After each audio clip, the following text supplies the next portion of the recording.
Stephanie Harper had never been the kind of woman who rushed decisions. After 32 years running a logistics firm that specialized in high-value international shipments, she had learned, sometimes the hard way, that every rushed move cost more than it saved. So, when she sold her business and walked away with enough to retire comfortably, she spent months researching neighborhoods, analyzing market trends, even interviewing local contractors before choosing the house on Larkridge Lane. Nestled in a quiet, meticulously manicured community of custom homes, the property offered exactly what she'd been looking for: a place to breathe, to recalibrate, and to create a home that functioned not just as shelter, but as her own version of peace. The house itself was elegant without being ostentatious. Built with thick brick walls, double-insulated windows, and wide-open interior spaces, it sat at the end of a cul-de-sac surrounded by trimmed boxwoods and mature oak trees that shaded the driveway just enough to keep it cool even during the summer heat. But what sold her, what made her sign the purchase agreement the very week she saw it, was the pool. A rectangular, lap-style design framed with natural stone and accompanied by a small cabana structure to the side. It wasn't flashy or shaped like a kidney bean with lights and waterfalls. It was efficient, quiet, and practical, just like her. After a minor knee surgery 2 years ago, swimming had become her go-to form of low-impact therapy. That pool was more than aesthetic. It was functional. It was part of her recovery, part of how she intended to maintain her mobility well into her 60s and beyond. She installed a handrail, upgraded the filtration system to a model she'd used in her previous property, and even hired a regular pool technician, licensed, insured, punctual, to maintain it twice a month. For 3 quiet months, her plan unfolded exactly as intended. Her new life was quiet, structured, uneventful, just how she liked it. The first time she saw the woman from the yellow house across the street, she barely gave it a second thought. A tidy figure with ironed beige capris and a visor that matched the color of her flower pots, the woman waved politely as Stephanie carried groceries inside. Stephanie, polite but guarded as always, nodded back and went about her business. It wasn't until later that she learned the woman's name, Karen Blake, when her welcome letter arrived in the mailbox, hand-delivered and neatly typed on heavyweight linen stationery. It wasn't signed with a warm, sincerely, or best wishes, but with, on behalf of the Residential Standards Committee. The tone was polite, but strangely formal. She set the letter aside and didn't think much of it. The lawn was trimmed. Her trash cans were placed exactly where the property guidelines outlined. Nothing in her setup invited scrutiny. Or so she thought. In early October, just as the leaves began to shift from deep green to red and amber, Stephanie decided to begin seasonal maintenance on the pool. It was standard. She wasn't draining it entirely, just covering it properly for the cooler months and scheduling some tile repair she'd been putting off. The handrail was loose. The stone edge had a few cracks from the last storm. With fewer warm days ahead and her doctor clearing her for land-based therapy, there was no need to keep it open. She submitted a notice to her maintenance contractor who coordinated a work window. On a Tuesday morning, the crew arrived, professional, uniformed, working efficiently. They drained the pool to a safe level, removed the cover, and set temporary cones around the perimeter. Everything was by the book. That evening, Stephanie sat on the back patio sipping decaf coffee and watching the last orange streaks of daylight ripple across the shallow water. It felt right, planned, responsible. The next morning, as she was reading through her email backlog and preparing a call to finalize a financial transfer, a knock echoed through the house. 3 firm taps, not the uncertain kind from delivery services or clipboard solicitations. She opened the front door to find 2 uniformed police officers standing under the archway. "Good morning, ma'am," the taller one said. "We received a call about a possible demolition or unauthorized structural modification at this address. Are you the homeowner?" Stephanie blinked. "Excuse me? Demolition?" Your neighbor reported seeing construction around a shared facility, the second officer added, glancing down at a tablet. Specifically what she described as the removal of a community feature. Stephanie's stomach turned, not from fear, but from the surreal absurdity of the words. "It's my pool," she said calmly. "I closed it for the season. There's some minor repair work happening. Nothing is being demolished, and certainly nothing shared." They asked to take a look, and she agreed. She led them through the gate and into the backyard where, predictably, the contractor's crew had already finished the initial prep and were due back the following day. The pool sat in its usual place, untouched aside from visible signs of maintenance. The officers took a few photos, thanked her for her time, and left without incident. She stood by the gate a moment longer, watching them drive off, a quiet pulse of irritation building beneath her skin. That evening, she received an email marked urgent. It was from the local governing committee, the same group represented by the beige-visored neighbor. The email contained a formal notice of violation citing her for unauthorized alteration to community-aligned visual structures and included an itemized preliminary penalty. The number made her pause. Over $2 million. To be exact, $2,017,000, pending adjudication and architectural review. She read it again. Then again, the figure didn't change. The language was phrased like a legal notice, yet full of ambiguous phrases like visual integrity compromise and regional coherence disruption. It was so bizarre that she found herself genuinely at a loss. She printed the letter and spent the rest of the night combing through the purchase documents she'd signed when closing on the home.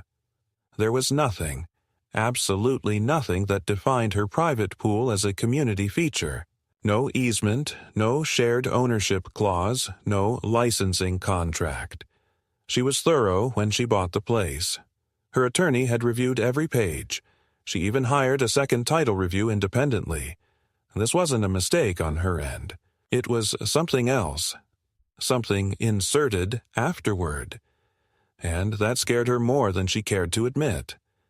By the time midnight came and went, Stephanie sat at her dining table surrounded by papers, her laptop glowing softly against the dark windows. She wasn't panicking. She never did. But a cold, precise anger had begun to settle in her chest. It wasn't just the fine, it was the implication behind it.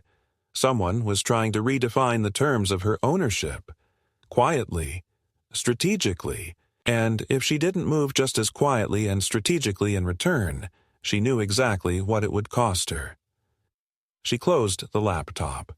Tomorrow she would make calls, legal ones, financial ones, strategic ones.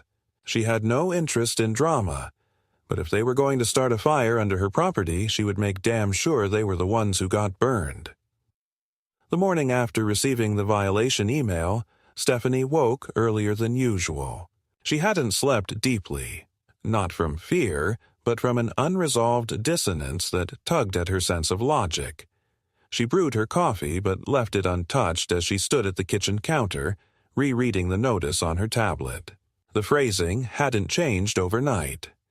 Deliberate modification of a communal architectural node, non-compliant seasonal closure, disfigurement of a visual axis intended for neighborhood coherence. The accusations were not only unfamiliar, but intentionally abstract, as though someone had taken legal terminology and run it through a committee of art critics. But it wasn't the words that truly unsettled her. It was the number. Over $2 million. She had seen lawsuits in business, had been threatened by customs authorities over international delays, but never before had she faced a penalty this severe for what amounted to private home maintenance. Her first call was to her attorney, Nora Halpern, a precise and assertive woman who had handled the original home transaction. Nora listened in silence as Stephanie read the violation aloud, and when she finished, Nora simply asked her to forward the email. "Give me a few hours," she said. "I need to see what this is." Stephanie complied, then went outside to inspect the pool. The water had already begun to settle into a calm film over the still surface. The warning cones were still upright, the construction tarp folded neatly. Nothing had changed. There was no damage, no obstruction, no hazard. It was a closed pool, not an act of civil defiance, but the silence of the yard no longer felt tranquil. It felt watched. At noon, Nora called back, her tone clipped but deliberate. "Stephanie, we've got a problem. That email wasn't just a scare tactic. It was filed through the local architectural compliance registry, and it's now a flagged incident. They've looped it into a fine schedule under something called Regional Aesthetic Coordination Policy." Stephanie didn't reply.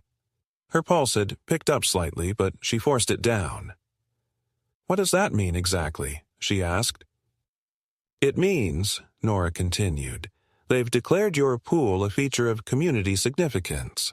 And according to a clause I've never seen in your documents before, it's now labeled as a contributory structure to the neighborhood's visual planning scheme. That clause wasn't in the original file I reviewed at closing.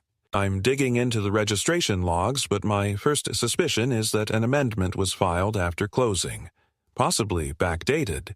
If that's the case, it's more than unethical. It's fraud." Stephanie closed her eyes, holding the phone tighter. How is that even possible? The documents were recorded and signed. How can anyone amend them afterward? If they had access to the planning board or someone inside who's sympathetic, it wouldn't be hard. Most of the registry work is still done manually and submitted to the municipal repository. It's possible someone filed a visual modification record and nobody cross-checked it against your deed. Stephanie exhaled through her nose, sharply. "And the fine?" "The fine is preemptive. It's a scare number, a placeholder used in cases where damage to the visual grid is determined to be substantial. They're using architectural lingo to justify it, but the actual mechanism they're exploiting is buried in local zoning updates. You're not the first case I've heard of. You're just the first I've seen with this much money attached." That afternoon, Stephanie sat down with a pen and legal pad and began listing every action she had taken regarding the pool. Dates of contractor visits, permits submitted, materials ordered. She pulled receipts, printed email chains, and documented photographs of the work in progress. She attached copies of the contractor's license, invoices, and statements of work. She annotated the original home purchase packet with color-coded tabs, marking the absence of any reference to the pool as a shared feature. By nightfall, her dining table looked like a litigation war room, but it wasn't until 2 days later that the next escalation arrived. A courier delivered a manila envelope addressed to her by name, sealed and marked with a local seal she recognized. The very committee Karen Blake chaired. Inside was a glossy folder bearing the title, Visual Compliance Reference Index. It included several pages of diagrams showing satellite imagery of the neighborhood. Her home was highlighted, her pool boxed in bold red, and connected to a series of dotted lines intersecting with adjacent properties. The language used in the booklet was academic, almost surreal, referencing sightline dependability, coherence integrity, and civic landscape permanence. But what truly stunned her was the inclusion of a signature block on the final page. Her name, dated 3 days before she purchased the property, next to a paragraph confirming her full acknowledgement of the community-integrated visual matrix. Stephanie stared at the page, her jaw clenched. The signature was hers. But she had never seen this document before. Never. She pulled her own copy of the deed packet, scouring it for any reference to the visual matrix. Nothing. She examined the formatting of the forged page. The paperweight was different, the font slightly off. It had been inserted, slipped in, perhaps between her attorney's final review and her own signing. She'd seen this kind of maneuver before, in international shipping, back when certain clients would slip in special terms in customs affidavits. It was cheap fraud, but it passed unless you knew where to look. The realization made her stomach knot. Someone had anticipated her purchase. Someone had preloaded this clause, knowing it would be signed quickly in a stack of paperwork during final closing. It wasn't negligence, it was choreography. By that evening, Stephanie contacted a second attorney, this time one specializing in property disputes. She gave him access to all documents, including the newly arrived compliance index. He confirmed her suspicion. The inserted clause wasn't legally binding, but it gave the committee just enough pretext to manufacture process, something that would take weeks or months to untangle while the fine itself hung overhead like a guillotine. "They're hoping you settle," he said. "They'll bury you in administrative loops until you either pay them to go away or default under stress." Stephanie didn't respond. She simply folded the booklet, tucked it back into its envelope, and placed it on the counter. She looked out the window, across the street, where the yellow house sat with its identical bushes, its perfectly symmetrical porch columns, its brickwork meticulously matched to the neighborhood palette. Karen's house.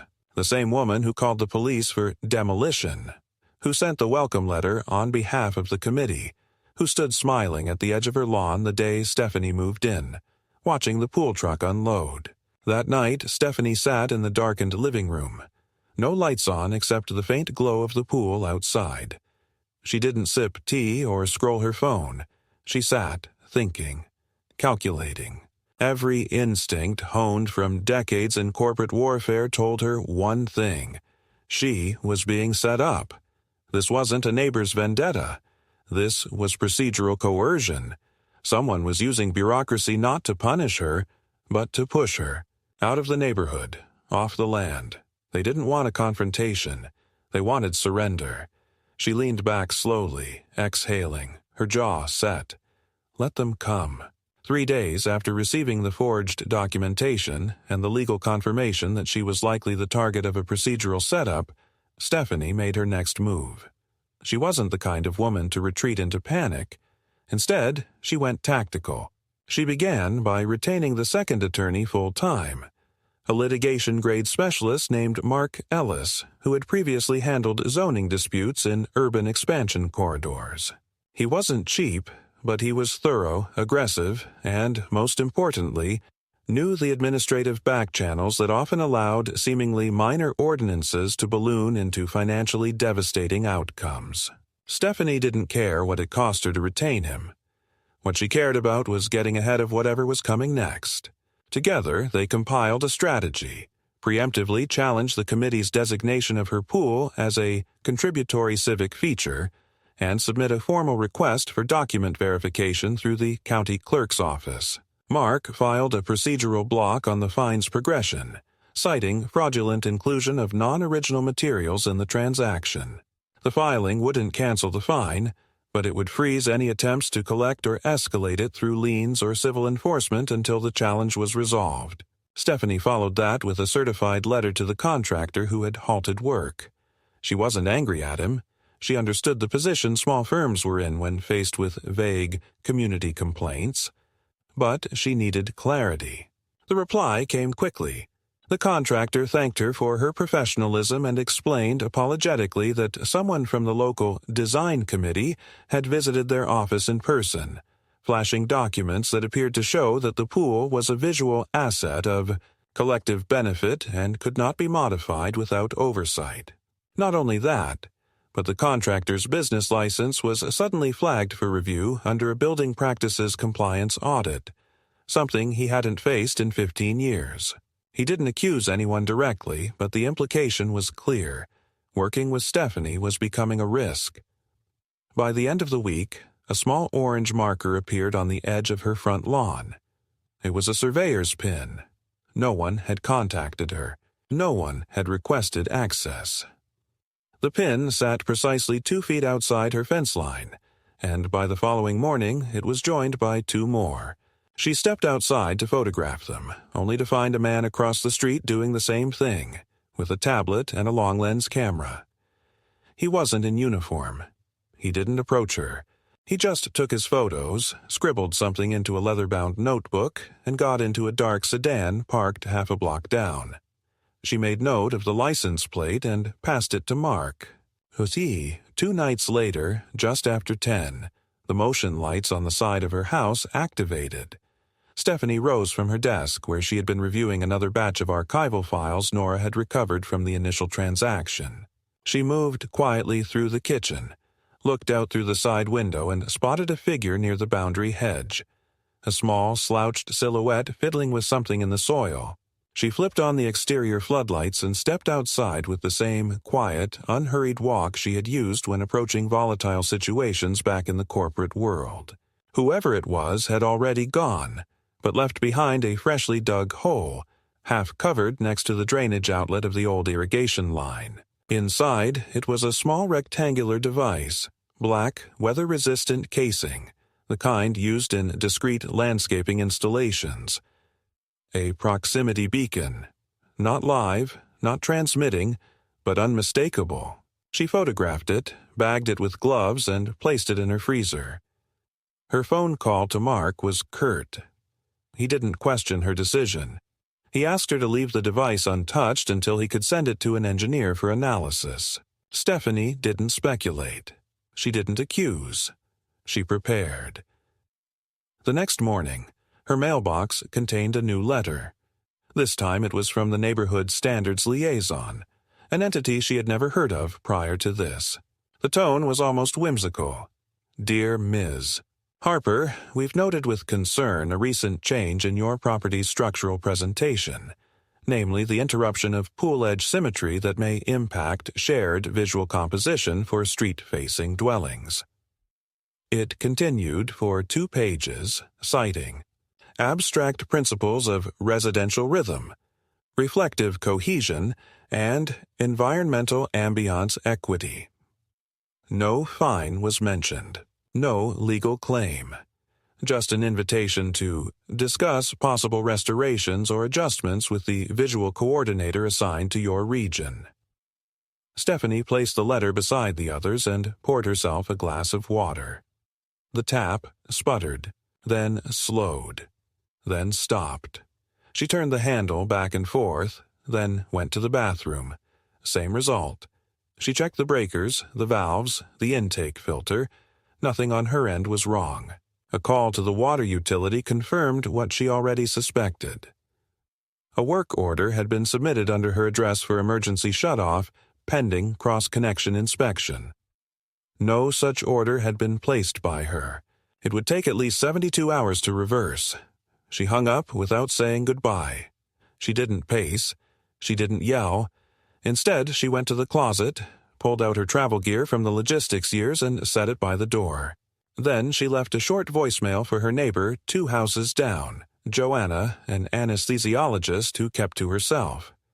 Stephanie had spoken to her only twice, but both times the woman seemed reasonable, grounded, and unimpressed by neighborhood politics. She asked Joanna, quietly but clearly, if she'd had similar issues with the committee. The response came 6 hours later in the form of a plain manila envelope on her doorstep with no note. Inside were scanned copies of a complaint Joanna had filed 2 years earlier, after her rooftop solar panels had mysteriously been deemed disruptive glare vectors. Her appeal was denied, her permit revoked, and only after she agreed to install. Neutral tint paneling, at her own cost, was the complaint withdrawn. Joanna had never spoken of it to anyone else, but now she had shared it. A silent alliance, unspoken but unmistakable. On the 5th day of the standoff, a large envelope arrived via courier. No sender listed. Inside was a glossy folder, again, but this time it was not about aesthetics. It was a formal motion to escalate the violation to an enforcement-level infraction. What stunned her wasn't the motion itself, but the inclusion of a separate document, a release form for a voluntary property reassignment consideration. If signed, it would allow the committee to enter discussions about property integration into shared communal evolution. It didn't demand she vacate, but it made her intentions clear. The terms included deferred fine enforcement, waiver of compliance penalties, and a financial exit benefit of $375,000, barely 40% of the home's value. Stephanie sat at her desk, eyes narrowing at the clean formatting and the flawless language of corporate compromise. It wasn't a legal document. It was a payoff, a cash buyout dressed as benevolence. She didn't need to ask who sent it. She already knew. That night, Stephanie didn't sleep. She didn't make tea. She didn't turn on the lights. Instead, she waited in the living room, her phone nearby, her notes organized, her copies printed. She didn't know what would happen next. But for the first time in weeks, she hoped it would happen soon, because she was done waiting. Stephanie knew the offer was never meant to be accepted. That was the first thing she told Mark when she handed him the voluntary reassignment paperwork. "It's not a settlement," she said flatly. "It's a test. They're seeing how close I am to folding." Mark, standing in the shadow of her foyer with a half-worn briefcase and eyes that had seen too many forced arbitration rooms, nodded in agreement. It's the kind of offer designed for fear. They're banking on exhaustion, financial, emotional, or both. He set down the document on the console table beside the front door and began outlining next steps. The freeze on the fine would hold for now, but the neighborhood committee had escalated their campaign from subtle coercion to direct economic warfare. It was time to go broader. They began with a demand for disclosure from the Municipal Zoning Authority, formally requesting all visual compliance amendments filed within the last 24 months. Mark warned her it could take weeks to get a complete picture, if the documents even still existed in the form they were originally submitted. The committee, as it turned out, had deep access. Several members sat on subcommittees in the Planning Advisory Board, while others held consultative roles in regional development boards. What had looked like a homeowners group was, in practice, a vertical structure designed to exert influence up and down multiple local systems. And if Stephanie had any doubt about the stakes, they vanished when Nora called with an update of her own. "I found something in the purchase logs," she said, her voice tight and controlled. "Remember the visual matrix document? The one that had your signature but wasn't in the original packet?" Stephanie said yes, already tense. "The file was introduced 2 days after you signed the closing papers. Someone edited the master record at the registration office. What's worse is that the terminal it came from was used to process 6 other property closings in this neighborhood." Stephanie absorbed the weight of it, nodding slowly as she stared out her office window. "So, I'm not the only one." "No," Nora said, "but you're the only one pushing back this hard, which means they're watching you more closely than they did the others." That night, Stephanie reviewed aerial maps of the neighborhood sent by Mark's office. Satellite images from the last 5 years revealed a quiet pattern, small but undeniable. Certain homes had been purchased, only to undergo minor changes to their visible landscaping or architecture, most notably features like pools, elevated patios, or low-profile solar arrays. And within a year of those installations, each home had either been resold or reassigned. Sometimes the owner disappeared from public records entirely, their information replaced with shell LLCs or long-term leasing entities. It wasn't fraud in the traditional sense. It was displacement by design. They weren't breaking laws, they were rewriting them, slowly and methodically, and Stephanie had become their next test subject. She reached out to Joanna again, this time directly.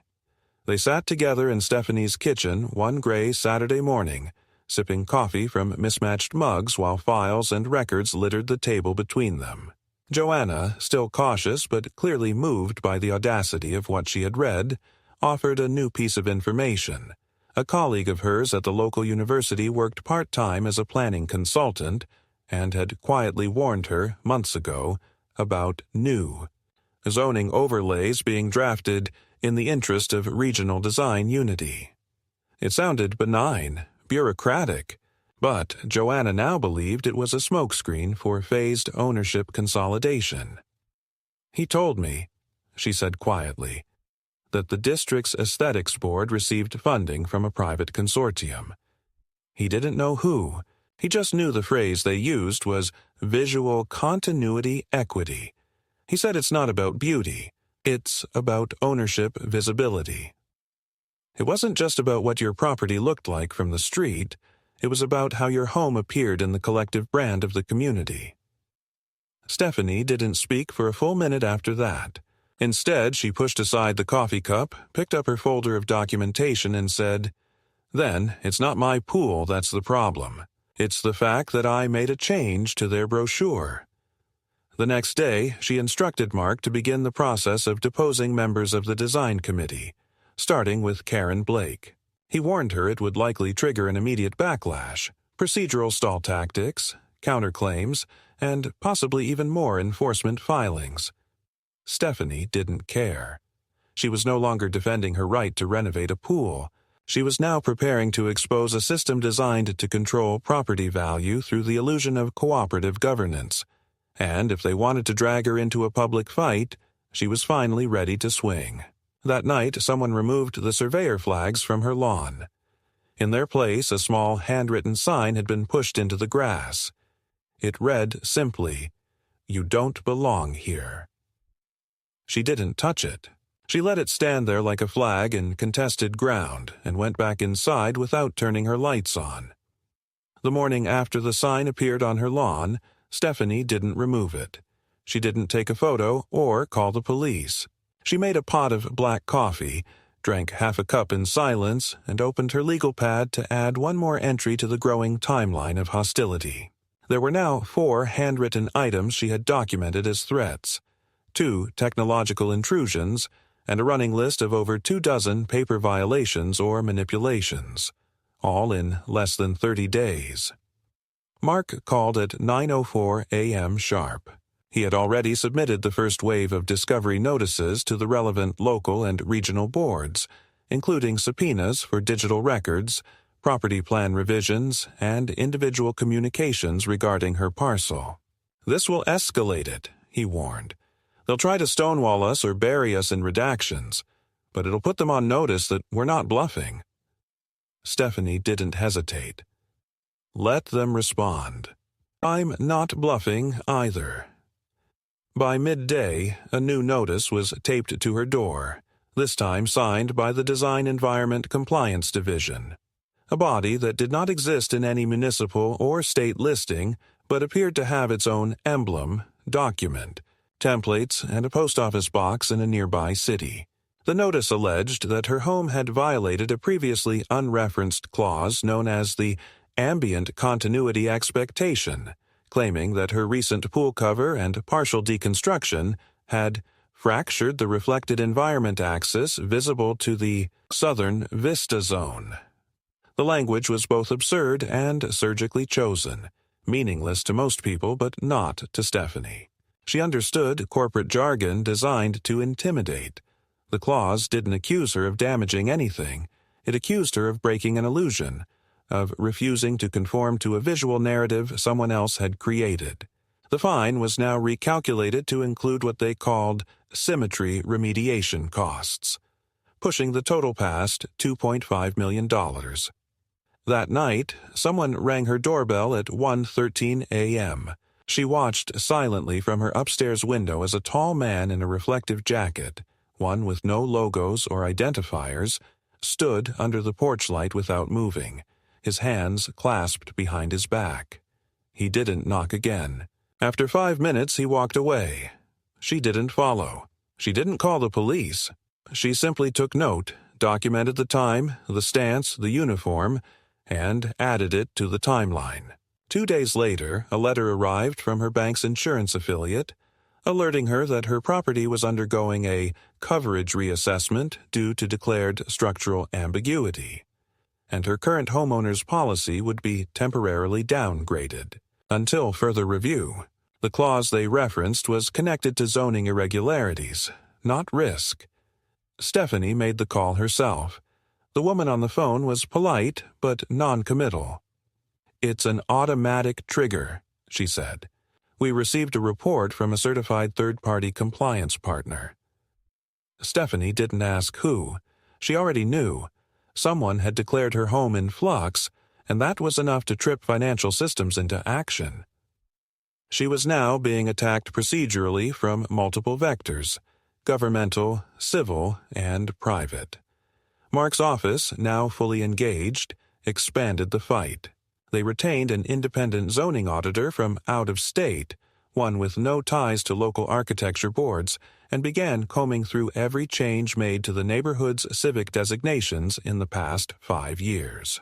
They found dozens of quiet amendments, new codes added under innocuous headings like seasonal landscape evolution or environmental symmetry review, most of them authored or sponsored by members of the same oversight committee that now targeted Stephanie. But it wasn't just about her. Mark's team located a pattern. 7 homes in the area had undergone similar legal reclassification within 18 months of their original purchase. Each home had undergone a property feature modification: pools, patios, rooftop gardens, and shortly afterward, each homeowner had either vacated, sold under market value, or had been forced into arbitration. It wasn't a theory anymore. It was a program. Stephanie met with Mark in person for the first time since the beginning of the case. They sat in a neutral conference room rented for privacy, the lights dim, the blinds closed, the table stacked with boxes of documents, screen captures, and comparative floor plans. "You're in the center of a targeted redevelopment maneuver," he told her bluntly. "And the worst part is, it's legal enough to be effective, but just illegal enough to ruin someone before they can stop it." Stephanie didn't respond. She scanned the documents slowly, methodically. Her voice was even. "Do you believe I'll lose the house?" Mark paused. "Not if you keep fighting. But they're trying to wear you out. Not just financially, logistically, emotionally. They want you out of your own life." That evening, back home, Stephanie found her driveway partially blocked by temporary fencing structure, a low, modular barrier with plastic anchors and reflective tape, flanked by 2 orange cones and a sign that read Civic Visual Enhancement Study Zone, Do Not Tamper. No work crews were present. No official notice had been delivered. But the placement of the barrier made exiting and entering her garage awkward and legally ambiguous. She called the non-emergency line. The officer who arrived told her it wasn't their jurisdiction. "You should take it up with your design board," he said without irony. "They have more say around here than we do." Stephanie nodded once, went back inside, and began filling out paperwork to petition the city planning office for emergency arbitration status. It was rarely granted, but if accepted, it would allow her case to supersede local procedural hurdles and force a higher authority into review. The following day, a formal envelope arrived from Karen Blake directly. The seal bore the emblem of the Residential Design Committee. Inside was a single sheet of heavy cardstock, handwritten in impeccable penmanship. "Stephanie, I understand this situation has become challenging. Please know that our objective is cohesion, not conflict. We would be happy to revisit the reassignment offer in more generous terms. The door is open." Stephanie turned the card over, found nothing on the back, and placed it on her fireplace mantel like a trophy from an old war she hadn't yet won. The next blow came from the Department of Environmental Compliance. A field investigator appeared unannounced, requesting access to her side yard. "We received a report that the drainage system from your pool may be leaching mineral content into the native soil," he said, clipboard in hand. Stephanie refused entry, demanding a formal inspection order.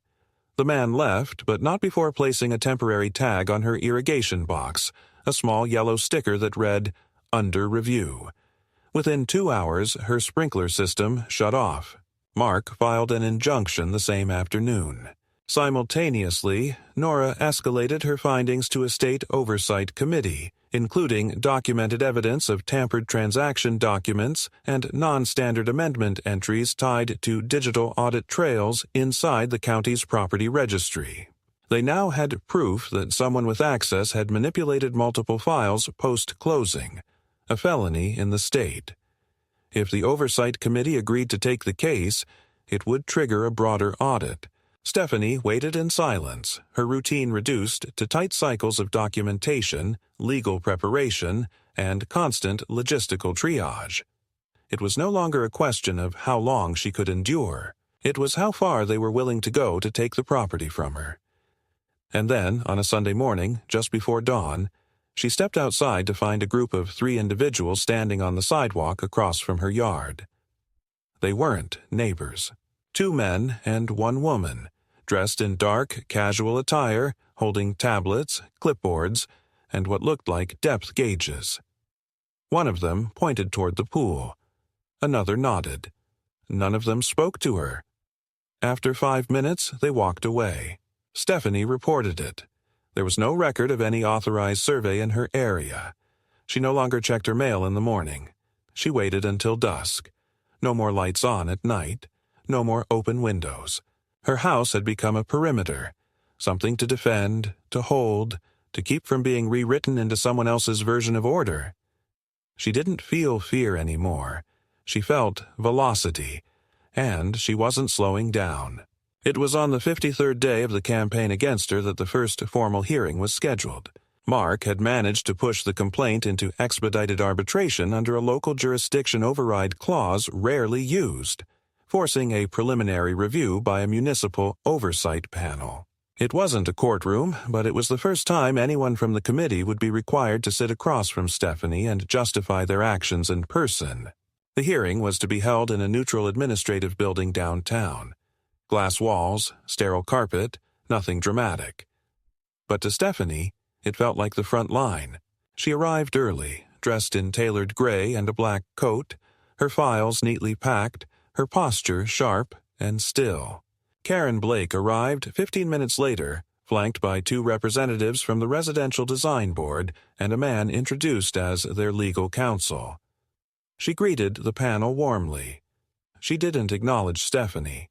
What followed was 2 hours of procedural exchanges, during which Karen's representatives spoke in dense architectural language, describing the essential function of visually integrated properties and the violation of rhythm caused by Stephanie's maintenance actions. They produced diagrams, overlays, and photographs of the property taken from street level and drone elevation, some taken before Stephanie had even purchased the home. Their claim was that the pool had been designated as a central node in the community's continuity plan, and that any modification, temporary or otherwise, represented an aesthetic fracture justifying community remediation. They did not acknowledge the falsified documents. They ignored the subpoenaed audit logs. They framed everything as misunderstanding, oversight, and ultimately necessary enforcement to preserve the neighborhood's legacy. When Stephanie's turn came, she stood and didn't speak for several seconds.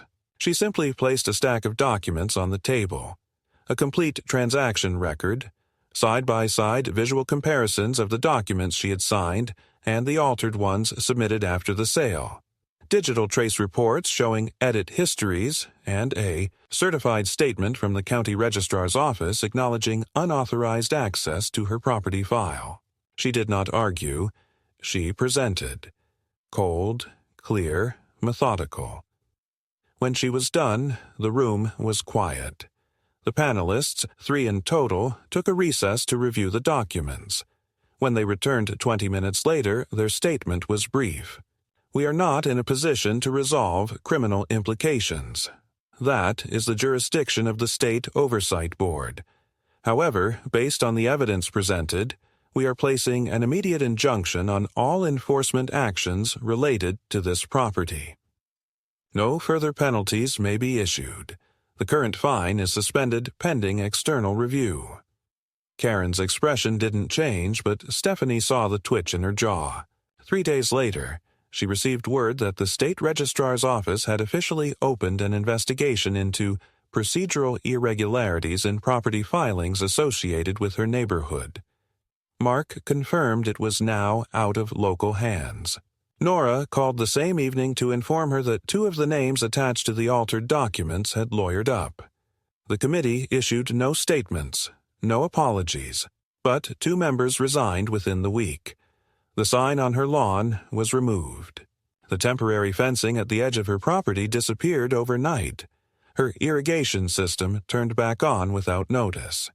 Her insurance policy was reinstated. The letters stopped coming. But it wasn't over. 1 week after the injunction, Stephanie returned home after a brief meeting with Mark to find her backyard gate ajar. Nothing appeared disturbed. No damage, no signs of trespassing, until she approached the pool. There, placed in the center of the tiled deck, was a single white envelope, weighed down by a smooth river stone. Inside, in handwriting that matched the card she had received weeks before, was a note. "You may win this one, but it doesn't end here. You don't understand the design." Stephanie didn't show the note to the police. She scanned it, archived it, and sent it directly to Mark and Nora. She installed motion-triggered cameras along the side of the property and reinforced the locks on the backyard gates. Her pool contractor returned the following morning to complete the work that had been halted nearly 2 months prior. As he repaired the tile, he paused briefly and said something she didn't expect. "You're the first one who didn't sell." She asked him what he meant. He shrugged. "There've been others, not just here, nearby. Some quiet, some loud. But they all gave up. Most of them didn't even make it to court." Stephanie asked what happened to those homes. He just looked at her for a long moment before returning to his work. The following week, a new notice was delivered, not to Stephanie, but to multiple homeowners in her area. It was an invitation to a community vision renewal workshop, framed as a design session for future enhancements and shared architectural identity. It wasn't subtle. It was recruitment, a new campaign, different language, same strategy. Stephanie didn't attend, but she read the packet they sent out. It included a conceptual rendering of the neighborhood in the next 10 years, a fully integrated zone with centralized landscaping, shared public paths crossing formerly private yards, uniform facades, and even a proposed community art installation. At the site of her pool, her house was included in the draft. Labeled not by name or address, but as Lot 7, Zone Anchor. She placed the packet in a file folder labeled Active Threats. She didn't throw it away. She didn't burn it. She kept it, because she knew they weren't done. This wasn't just about her. It was about the next owner, and the next, and all the people who didn't know how to fight back. Stephanie didn't celebrate the injunction. She didn't host a dinner or call anyone with triumphant finality. She spent the next few days quietly returning to routine, resuming maintenance schedules, reordering parts that had been delayed, and restoring the landscaping that had suffered during weeks of neglect.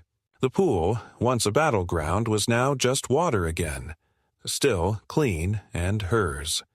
But nothing returned to the way it had been. The silence of the neighborhood had changed. People waved less. Some avoided eye contact altogether. Others, like Joanna, nodded with the kind of quiet recognition reserved for those who had stepped into fire and walked out unburned but forever marked. No one else brought up the investigation. No one asked about the hearing. Yet Stephanie could feel the shift in tone, in posture, in glances from across lawns. It wasn't hostility. It was something closer to unease, like living next to a woman who'd done what everyone else hadn't dared. A month after the final filing, the Oversight Board issued its preliminary report. 3 confirmed document manipulations tied to properties in Stephanie's neighborhood, 2 of which were filed through the same registry terminal that had processed her closing documents. The investigation was ongoing, but the findings were enough to justify a state-level audit of every design committee filing submitted in the past 3 years. Karen Blake was removed from her position without formal charges, but she no longer appeared at public events, no longer chaired neighborhood meetings, no longer walked the block with her customary clipboard and embroidered tote. The silence of her fall from power was surgical. Stephanie received no apology, no acknowledgement, but she no longer needed one. Her victory was not about public vindication. It was about holding the line. In early spring, she installed a new gate, custom-forged steel with vertical lines and reinforced locking. Not decorative, functional. Not to keep people out, but to remind herself that boundaries weren't just legal. They were lived. She filed a notice of land status with the county, registering her property as exempt from all current and future visual integration initiatives, citing the investigation results as precedent. It was a bureaucratic act, dry and procedural, but to her it was a flag planted in firm ground. A reminder that some lines weren't meant to be redrawn. Occasionally, she'd receive a new circular or brochure in the mail. Language softened, graphics refreshed. Phrases like shared vision, collective experience, and participatory planning, peppered through pastel layouts. But she no longer read them. She kept one drawer in her filing cabinet labeled Attempts, and every piece of correspondence that so much as hinted at pressure went there, unceremoniously archived, not because she feared them, but because she respected history, her own. And she had learned that documentation was the most powerful weapon in a quiet war. Months later, the backyard felt like hers again, not because the threats had disappeared, but because she had refused to let them redefine her relationship with her own space. The pool no longer represented a site of legal siege, but of endurance, routine, peace, and autonomy reclaimed. She had not outmaneuvered a machine. She had withstood it. She had refused to play a role in someone else's schematic, refused to become an object inside a brochure, a feature on a neighborhood map. And that resistance, slow and measured and relentless, had been enough. She kept the stone that had weighed down the final warning note. Not out of sentimentality, but as a reminder. It sat on the edge of the pool deck, not hidden or displayed, but present. Quiet, unmoving, like her. Not waiting for another threat, but ready, should one come. Because Stephanie Harper didn't run. She reinforced. And they would remember that.